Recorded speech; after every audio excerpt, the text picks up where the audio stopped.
Hello students, welcome back to my channel. তো আজকে ভিডিওটি আমি নিয়ে এসেছি মডেল অ্যাক্টিভিটি টাস্ক 2021-এর দশম শ্রেণীর অঙ্কের পার্ট 6, যেটা তোমাদের সেপ্টেম্বর মাসের অ্যাক্টিভিটি টাস্ক। তো ভিডিওটি শুরু করার আগে তোমাদের কাছে অনুরোধ, যারা আমার চ্যানেলে নতুন তারা অবশ্যই চ্যানেলটি সাবস্ক্রাইব করতে ভুলো না, পাশে থাকা বেল আইকন প্রেস করে দেবে এবং ভিডিওটি কেমন লাগলো সেটা কমেন্ট সেকশনে জানাবে। আর যারা এখনও চ্যানেলটি সাবস্ক্রাইব করনি তারা অবশ্যই চ্যানেলটি সাবস্ক্রাইব করে নিও। তো শুরু করছি আজকের ভিডিও মডেল অ্যাক্টিভিটি টাস্ক দশম শ্রেণীর অঙ্কের পার্ট 6। তো প্রথমে বলেছে নিচের প্রশ্নগুলি উত্তর লেখো। 1 নম্বর বহুমুখী উত্তরধর্মী প্রশ্ন।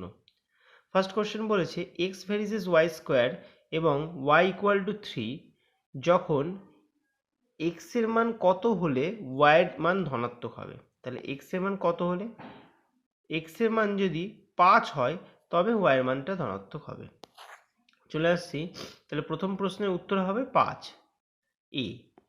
এরপরে 2 নম্বর বলেছি ক্যাপিটাল এ ও ক্যাপিটাল বি যথাক্রমে 2500 এবং 2000 টাকা নিয়ে একটি ব্যবসা শুরু করে। 1 বছর পরে ব্যবসায় 720 টাকা ক্ষতি হলে এর ক্ষতি হবে কত? 450 নাকি 400 নাকি 320 টাকা নাকি 500 টাকা? তো এটা উত্তর হবে বি, 400 টাকা। এরপরে 3 নম্বর প্রশ্ন বলেছে দুটি বৃত্ত পরস্পরকে সি বিন্দুতে বহিঃস্পর্শ করে। এবি বৃত্ত দুটির একটি সাধারণ স্পর্শক বৃত্ত দুটিকে এ ও বি বিন্দুতে স্পর্শ করে। অ্যাঙ্গেল এসিবি এর পরিমাণ হলো 60 ডিগ্রি, 45 ডিগ্রি, 30 ডিগ্রি নাকি 90 ডিগ্রি? উত্তর হবে ডি, 90 ডিগ্রি। এরপরে 4 প্রশ্ন বলেছে একটি নিরেট অর্ধগোলকের সমগ্র তলের ক্ষেত্রফল 147 পাই বর্গ সেমি হলে উহার ব্যাসার্ধ হবে 6 সেমি, 12 সেমি, 7 সেমি নাকি 14 সেমি? তো উত্তর হবে 7 সেমি, সি এরটা হবে তোমাদের অ্যান্সার। এরপরে 5 নাম্বার প্রশ্ন আর নেই, 4 নাম্বার পর্যন্ত ছিল।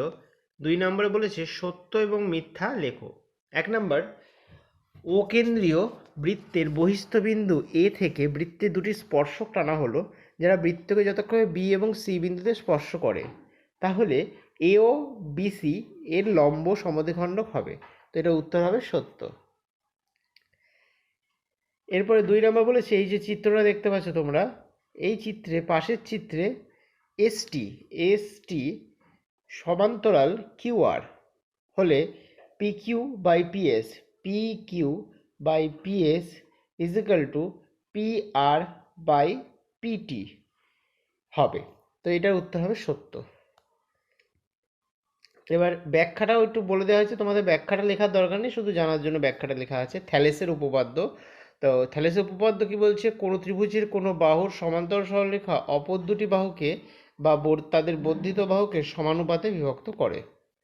চলে আসছি 3 নম্বর প্রশ্নে। শঙ্কুর তির্যক উচ্চতা শঙ্কুর উচ্চতার দ্বিগুণ হলে শঙ্কুর ব্যাসার্ধ হবে উচ্চতা গুণ 3। তো এটার উত্তর হবে সত্য। 4 নম্বর প্রশ্ন বলেছে একটি ব্যবসায় এ ও বি এর মূলধনের অনুপাত 7:5 এবং এর মোট লাভ 140 টাকা হলে বি কত টাকা পাবে? 125 টাকা পাবে। তাহলে এটা উত্তর হবে মিথ্যা, যে বি কিন্তু 125 টাকা পাবে না। 3 নম্বর প্রশ্ন বলেছে সংক্ষিপ্ত উত্তরধর্মী প্রশ্ন। 1 নম্বর বলেছে 3 বন্ধু এবিসি একসঙ্গে কিছু মূলধন নিয়ে একটি বাস ক্রয় করেন। তারা ঠিক করেন যে মোট আয়ের 2/5 কাজের জন্য 3:2:2 অনুপাতে ভাগ করে নেবেন।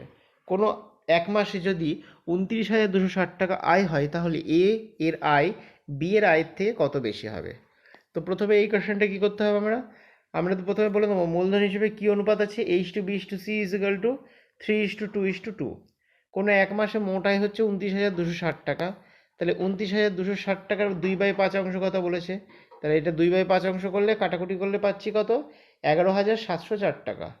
এর আয় হবে 11,704 ইন্টু 3/7। কেন এটা 3/7 করলাম? কারণ এ হচ্ছে 3 আর 3টের যোগফল হচ্ছে 7, তাহলে এর আনুপাতিক ভাগহার হবে 3/7, সেই জন্য 3/7 দিয়ে গুণ করা হচ্ছে 11,704কে। তো পেয়ে গেলাম 5,016 টাকা। বি এর আয় হবে 11,704 ইন্টু 2/7 আর সি এর আয় হবে 11,704 ইন্টু 2/7, 3,344 টাকা করে। এর আয় মাইনাস বি এর আয় সমান সমান 5,016 মাইনাস 3,344 টাকা, সেখান থেকে আমরা পেয়ে যাব 1,672 টাকা। অতএব এ এর আয় বি এর থেকে 1,672 টাকা বেশি হবে, এটাই হবে আমাদের উত্তর। এরপর চলে আসছি 2 নম্বর প্রশ্নে। একটি লম্ববৃত্তাকার চোঙ ও লম্ববৃত্তাকার শঙ্কুর ভূমিতলে ব্যাসার্ধের দৈর্ঘ্যের অনুপাত 3:4 এবং তাদের আয়তন 9:8 হলে চোঙ এবং শঙ্কুর উচ্চতার অনুপাত নির্ণয় করো। এখানে প্রথমে একটা লাইন মিসিং হয়ে গেছে, সেটা তোমাদের একটু করে দিতে হবে। এখানে লম্ববৃত্তের শঙ্কুর কথা বলা হয়েছে, চোঙের কথা বলা হয়নি। তাহলে এখানে লিখতে হবে লম্ববৃত্তাকার চোঙের ব্যাসার্ধ r1 এবং উচ্চতা h1 একক, আর লম্ববৃত্তাকার শঙ্কুর ব্যাসার্ধ r2 একক এবং উচ্চতা h2 একক। প্রদত্ত হবে r1/r2 = 3/4।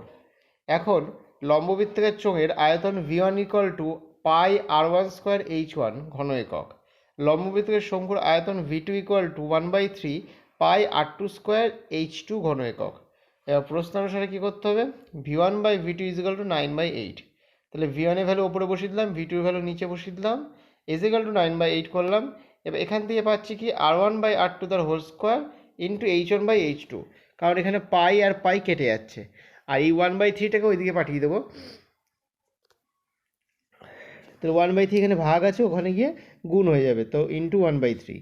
এরপর এখান থেকে পাচ্ছি r1/r2 ভ্যালু বসিয়ে দেওয়া হলো 3/4 এর হোল স্কোয়ার ইন্টু h1/h2 = 3/8, কাটাকুটি করার পরে 3/8 এসছে।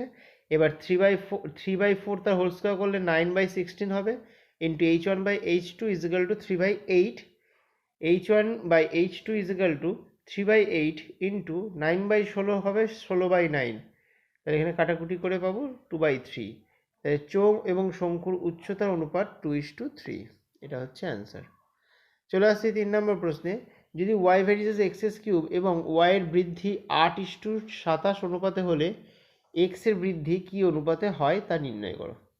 তো প্রথমে ধরে নেব, ধরি k একটি ধ্রুবক, তাহলে আমরা ভেদের নিয়ম অনুযায়ী লিখতে পারি y = kx³। এটাকে প্রথমে ভেদের নিয়ম অনুযায়ী k ধরে নিয়ে লিখে দিলাম, এটাকে 1 নম্বর দিলাম। এবার ধরি y এর প্রাথমিক মান হচ্ছে y1 এবং অন্তিম মান y2। তো 1 নং সমীকরণ থেকে আমরা কী পাবো, y1 = kx1³ y2 = kx2³।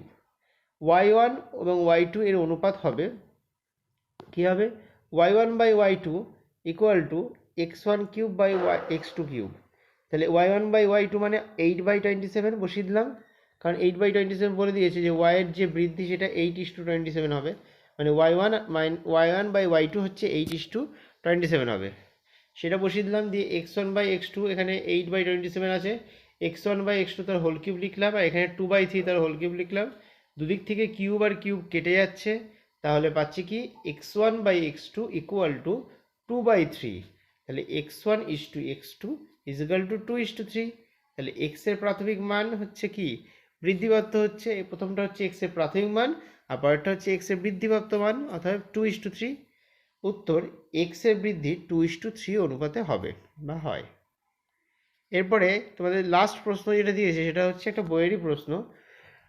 যুক্তি দিয়ে প্রমাণ করো যে বৃত্তের কোনো বিন্দু থেকে যে দুটি স্পর্শক অঙ্কন করা যায় তাদের স্পর্শবিন্দু দুটির সঙ্গে বহিস্থ বিন্দুর সংযোজক সরলরেখাংশ দুটি দৈর্ঘ্য সমান এবং তারা কেন্দ্রে সমান কোণ উৎপন্ন করে। তো আমি দেখো বইয়ের থেকে একটা ছবি তুলে দিয়ে দিয়েছি, 41 নম্বর উপপাদ্যতে তোমরা বই থেকেও পেয়ে যাবে বা এখান থেকেও আমি বলে দিচ্ছি, করে দিতে পারবে। প্রথমে কি করতে হবে, এই ছবিটা দেখো, এখানে একটা বৃত্ত কেন্দ্র ও, এবার এ বিন্দু আর বি বিন্দুতে দুটো স্পর্শক টানছে যেটা বহিস্থ বিন্দু পিতে গিয়ে মিলছে।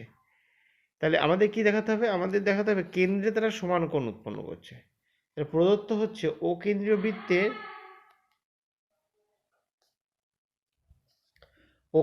বৃত্তের বহিস্থ বিন্দু পি থেকে পিএ এবং পিবি দুটি স্পর্শক যাদের স্পর্শবিন্দু যথাক্রমে এ ও বি, ও এ, ও বি ও পি যুক্ত করায় পিএ ও পিবি সরলরেখাংশ দুটি কেন্দ্রে যথাক্রমে অ্যাঙ্গেল পি ও এ আর পি ও বি দুটি কোণ উৎপন্ন করেছে। প্রমাণ করতে হবে 1 নম্বর পিএ = পিবি, মানে এই বাহু দুটো ইকুয়াল। আর একটা দেখাতে হবে কি অ্যাঙ্গেল 2 নম্বর অ্যাঙ্গেল পিও এ = অ্যাঙ্গেল পিও বি, এটা প্রমাণ করতে হবে।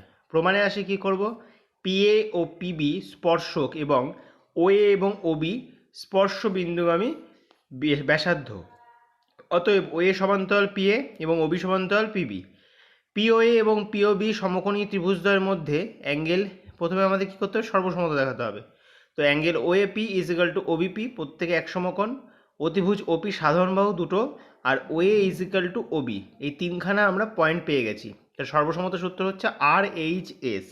এই সূত্র অনুসারে ত্রিভুজ দুটো সর্বসম, অতএব আমরা বলে দিতে পারি পি এর সমান সমান পিবি, সর্বসম ত্রিভুজের অনুরূপ বাহু 1 নম্বর প্রমাণিত, এবং angle POA is equal to angle POB, সর্বসম ত্রিভুজের অনুরূপ কোণ 2 নম্বর প্রমাণিত।